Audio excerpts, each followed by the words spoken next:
netizens! It's the TikTok balot! And meron ako sa inyong trivia!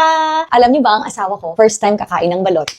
Halika dito, Mike! Ang asawa ko ay hindi masyadong mahilig sa balot. Penoy ang gusto niya, tsaka itlog. Growing boy to. So first time niyang kakain ng balot. Eh, kaya lang naman ako hindi kumakain ng balot kasi hindi talaga ako kumakain ng hilaw masyado. Hindi hilaw to. Diba yung mga ano yung tawag doon, yung sa Japanese, yung sashimi? Oh. Hindi ako kumakain ng ganun. Bakit? Eh, yung pakiramdam lang sa bibig.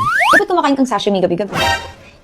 Okay na to, no? Mainit na. Okay, try na natin. Spicy or not? Spicy. Nakatikim naman ako ng balot dati. Hindi ko naman first time. Hindi ko lang talaga siya hahanap-hanapin. Balut! Yung mga ganun ba sa lipa? Meron din. Pero parang hindi na nagbabalut, di ba? Ang bango in fairness. Pero lahat na nakita ko kasing nagaganito sa TikTok, parang sarap na sarap talaga. 1, 2, 3, go. Ang dami sabaw. Ay, sarap. Sarap to Teka, lagyan natin ng suka. Ah, sarap. Ang dami namang ano nito, sabaw. Ang galing. Parang pasinigang na to, nilaga. Sarap. Sarap na sabaw. Tanghang-anghang. Ano kaya nila talaga ang spicy? Okay.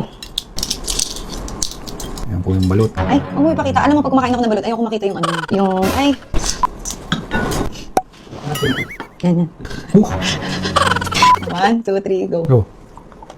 Nope.